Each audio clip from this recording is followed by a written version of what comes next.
521,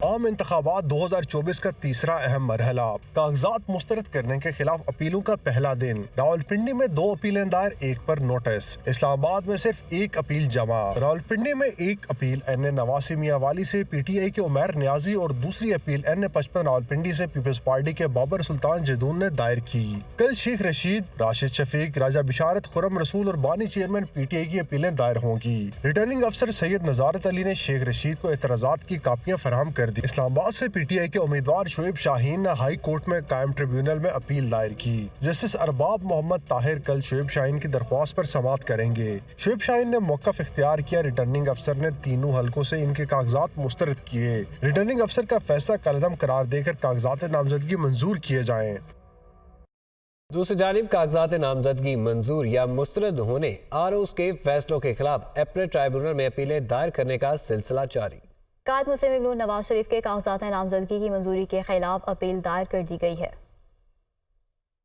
عام انتخابات کی گہما گہمی، امیدواروں کے کاغذات نامزدگی کی منظوری یا مسترد کرنے کے خلاف اپیلیں دائر ہونے لگیں۔ مسلم لیگ نون کے قائد نواز شریف کے کاغذات نامزدگی کی منظوری کے خلاف شہری اشتیاق چودھری نے اپیل دائر کی اور موقف اختیار کیا۔ سپریم کورٹ نے نواز شریف کو تاحیات نااہل کر رکھا ہے۔ آر او نے قانون کے منافی فیصلہ دیا، جبکہ رجسٹرار آفس نے نواز شریف کے کاغذات کے خلاف دائر اپیل میں مصدقہ کاپیاں نہ ہونے کا اعتراض عائد کیا۔ سپریم کورٹ آف پاکستان نے پاناما پیپرز کیس میں محترم نواز شریف صاحب کو ڈسکوالیفائی قرار دیا تھا۔ وہ جو ججمنٹ ہے سپریم کورٹ آف پاکستان کی وہ ان فیلڈ ہے، وہ ریکال نہیں ہوئی، وہ سیٹ اسائیڈ نہیں ہوئی۔ پی پی 51 ڈسکا سے نون لیگ کے امیدوار افضل منشا کے کاغذات نامزدگی کی منظوری کے خلاف اپیل پر نوٹسز جاری کرتے ہوئے جواب طلب کر لیا گیا۔ اسی طرح قصور سے پی پی 176 کی امیدوار مسز مزمل مسعود بھٹی نے کاغذات نامزدگی مسترد کرنے کے خلاف اپیل دائر کی۔ آروز کے فیصلوں کے خلاف اپیلیں 3 جنوری تک دائر کی جا سکتی ہیں۔ وفد نے الیکشن کمیشن سے امیدواروں کے کاغذات نامزدگی مسترد کرنے سے متعلق فیصلے جاری کرنے کا مطالبہ کر دیا ہے۔ Free and fair election network کا کہنا ہے کہ تفصیلی فیصلوں کا اجرا کاغذات مسترد کرنے کی وجوہات جاننے کے لیے ضروری ہے۔ رپورٹ دیکھیے۔ ریٹرننگ افسران کاغذات نامزدگی مسترد کرنے سے متعلق فیصلے ویب سائٹ پر جاری کریں۔ فافن کا امیدواروں کے کاغذات نامزدگی مسترد کرنے سے متعلق فیصلے پبلک کرنے کا مطالبہ۔ Free and fair election network کا کہنا ہے کہ تفصیلی فیصلوں کا اجرا کاغذات مسترد کرنے کی وجوہات جاننے کے لیے ضروری ہے۔ یہ اقدام انتخابی عمل کی شفافیت کو تقویت دے گا۔ فافن نے کہا ہے کہ ریٹرننگ افسران ایک مخصوص ضابطے کے تحت ہی کاغذات مسترد کر سکتے ہیں، جبکہ الیکشن کمیشن ضوابط کے خلاف کاغذات نامزدگی مسترد ہونے پر اپنے اختیارات کے استعمال کا حق رکھتا ہے۔ فافن نے کہا ہے کہ الیکشن 2024 میں کاغذات نامزدگی مسترد ہونے کی شرح 12.4% رہی ہے، جو 2018 میں کاغذات نامزدگی مسترد ہونے کی شرح 10.4 جبکہ 2013 میں 14.6% تھی۔ جمعیت علماء اسلام کے سربراہ مولانا فضل الرحمان کا کہنا ہے کہ ملک کی بگڑتی صورتحال قابل افسوس ہے۔ جمعیت علماء اسلام اس وقت دہشت گردی کے نشانے پر ہے۔ ہم نہیں سمجھتے کہ الیکشن ہو سکیں گے۔ پیپلز پارٹی کے امیدوار بھی کہتے ہیں کہ حالات کی وجہ سے الیکشن نہیں لڑ سکتے، جہاں ضرورت ہوگی وہاں سیٹ ایڈجسٹمنٹ کریں گے۔ ڈیرہ اسماعیل خان میں نیوز کانفرنس کرتے ہوئے انہوں نے مزید کیا کہا، آپ بھی دیکھیے۔ اس طرح کے نظریات پیش کرنا، اس طرح قوم کو گمراہ کرنا، اس طرح نوجوان ذہن کو گمراہ کرنا، یہ چیزیں جو ہے یہ نہیں چلتی ملک کے اندر، اور وہ پاکستان کی بقا کے لیے خطرہ ہے۔ میں صرف یہ نہیں کہتا کہ وہ کوئی انتظامی معاملات میں کمزور تھا، وہ تو تھا ہی تھا، معیشت تباہ کر دی، ملک کے وجود کو خطرہ ہے۔ میں نے تو پیپلز پارٹی کے امیدواروں سے بھی پوچھا ہے کہ آپ کمپین چلا سکتے ہیں؟ کہتے نہیں چلا سکتے۔ ہم نہیں سمجھتے کہ الیکشن ہو سکیں گے۔ الٹا یہ ہوگا کہ اگر موسم کی وجہ سے ہو یا امن و امان کی وجہ سے ہو، ٹرن آؤٹ کم ہو جائے گا، اگر لوگ پولنگ اسٹیشن پر نہیں جائیں گے، یہ دھاندلی کا راستہ کھولتا ہے۔ چیف الیکشن کمشنر صاحب خود فرما رہے ہیں کہ 2 صوبوں کے امن کی صورتحال تشویشناک ہے، لیکن حل کیا ہے؟ میں دعا گو رہوں گا۔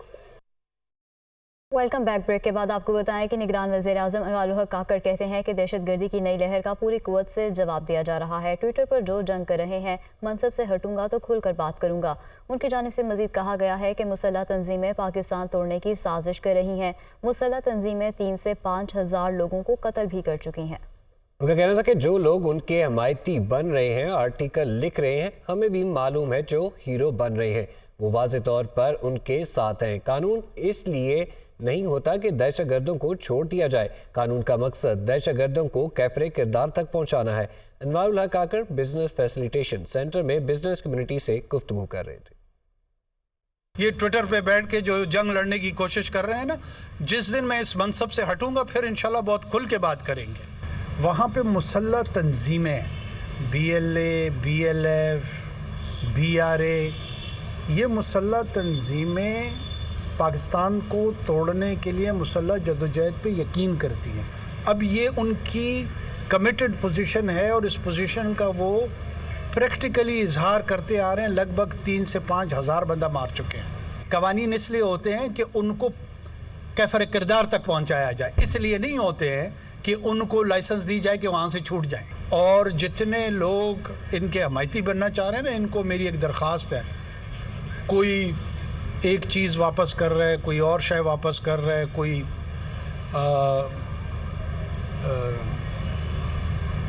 کالمز لکھ رہا ہے، لکھے، ضرور لکھے. ان میں سے جو یہ سمجھتا ہے نا کہ یہ حق پر ہیں تو BLA اور BLF کے کیمپ جوائن کر لیں تاکہ ہمیں بھی کلیئرٹی مل جائے کہ یہ کھڑے کا ہیں. میرا جھگڑا ذات کا نہیں، ریاست کا، مسلح تنظیموں سے ہے، بلوچوں سے نہیں ہے. ملک میں بجلی کا بحران شدت اختیار کر گیا. پاور پلانٹس کی مرمت اور ایندھن کی کمی کے باعث بجلی کا شارٹ فال 6700 میگا واٹ تک پہنچ گیا. مختلف علاقوں میں 12 گھنٹے تک لوڈ شیڈنگ کی جانے لگی ہے. یہ رپورٹ دیکھیے. بجلی کا بحران شدید، متعدد پاور پلانٹس مرمت کے لیے بند، پیداوار طلب کے مقابلے میں نصف، پن بجلی پیداوار میں بھی 80% تک بڑی کمی. پاور ڈویژن کے ذرائع کے مطابق اس وقت مختلف ذرائع سے 7800 میگا واٹ بجلی پیدا کی جا رہی ہے، جبکہ ملک میں بجلی کی طلب 14500 میگا واٹ ہے. پن بجلی سے 10000 میگا واٹ استعداد کے برعکس صرف 1200 میگا واٹ بجلی پیدا کی جا رہی ہے. تھرمل پاور پلانٹس 4000 کے بجائے 1300 میگا واٹ بجلی پیدا کر رہے ہیں. جام شورو، مظفر گڑھ، گدو کے متعدد پاور پلانٹس مرمت کے باعث بند پڑے ہیں. ٹرپنگ سے بچنے کے لیے بلیک سٹارٹ فیسلٹی استعمال کی جانے لگی. شارٹ فال کے باعث مختلف علاقوں میں شہری کئی گھنٹے طویل لوڈ شیڈنگ کا عذاب جھیلنے پر مجبور ہیں. نیا سال مہنگائی کی لہر بھی ساتھ لے آیا ہے. حکومت نے سال کے پہلے ہی دن عوام کو LPG کی قیمتوں میں اضافے کا تحفہ دے دیا. گھریلو سلنڈر 18 روپے 52 پیسے مہنگا کر دیا گیا. سال کے آغاز پر عوام کو مہنگائی کا ایک اور تحفہ، حکومت نے LPG کی قیمتوں میں اضافہ کر دیا. اوگرا نوٹیفیکیشن کے مطابق 11.8 کلو گرام کا گھریلو سلنڈر 18 روپے 52 پیسے مزید مہنگا ہو گیا. LPG کی نئی قیمت 256 روپے 42 پیسے فی کلو مقرر کر دی گئی. دسمبر میں LPG کے گھریلو سلنڈر کی قیمت 3007 روپے 52 پیسے تھی. قیمتوں میں اضافے کے بعد LPG کے گھریلو سلنڈر کی قیمت 3025 روپے 87 پیسے ہو گئی. سال نو کا آغاز اسٹاک مارکیٹ کے سرمایہ کاروں نے پرجوش خیر مقدم کیا. انڈیکس 2210 پوائنٹس اضافے کے ساتھ 64,661 پوائنٹس پر بند ہوا. تو دوسری جانب سونے کی قیمتوں میں بھی معمولی کمی دیکھی گئی. کمپنیوں کے بہتر نتائج کی امیدیں. پاکستان کے حوالے سے IMF کے بورڈ اجلاس کا انعقاد 11 جنوری کو شیڈول ہونے اور مالی سال کے 6 ماہ میں ہدف سے زائد ٹیکس وصولی جیسی مثبت خبروں نے مارکیٹ میں انویسٹرز کا جوش بڑھا دیا اور انڈیکس 3.5% کا اضافہ دکھا کر گرین زون میں بند ہوا. IMF کا اجلاس ہونے جا رہا ہے جس میں پاکستان کو قوی امکان ہے کہ $700 ملین مل جائیں گے. دوسری طرف SIFC میں ایک بڑی کوئی ٹرانزیکشن متوقع ہے جو بہت اہم اجلاس ہونے جا رہا ہے. بہت اہم فیصلے کیے جائیں گے پاکستان کے مستقبل کو لے کے. سرکولر ڈیٹ کا جو ایشو تھا اس پہ کہ پیمنٹ مل جائے گی اور یہ ساری چیزیں ہیں. گیس کی اور آئل کے سٹاکس جو ہے نا اوپر کے لاک پہ، اب جب وہ بڑھتے ہیں تو انڈیکس بھی بڑھتا ہے. گزشتہ پورے سال مارکیٹ نے انویسٹرز کو 54% کا منافع دکھایا ہے. شیئرز کی مالیت میں سال 2023 کے دوران 2500 ارب روپے اضافہ ہوا. اس کے علاوہ فی تولہ سونا 300 روپے کمی سے 2,19,700 روپے ہو گیا. IMF ایگزیکٹو بورڈ کا نیا شیڈول جاری کر دیا گیا ہے. 11 جنوری کو ہونے والے اجلاس کے ایجنڈے میں پاکستان کے لیے $70 کروڑ کے قرض کی منظوری بھی شامل ہے. تفصیلات اس رپورٹ میں. ملک کی معیشت کے لیے اچھی خبر. IMF ایگزیکٹو بورڈ کا اجلاس 11 جنوری کو طلب. پاکستان کے لیے قرض کا اجرا بھی ایجنڈے کا حصہ. بورڈ کی منظوری پر $70 کروڑ کی دوسری قسط ملے گی. IMF کے ساتھ معیشت کے دوسرے جائزے کے مذاکرات کا آغاز فروری کے آخری ہفتے یا مارچ کے اوائل میں ہونے کا امکان ہے. IMF اور پاکستان کے درمیان موجودہ سٹینڈ بائی پروگرام 14 اپریل 2024 کو ختم ہوگا.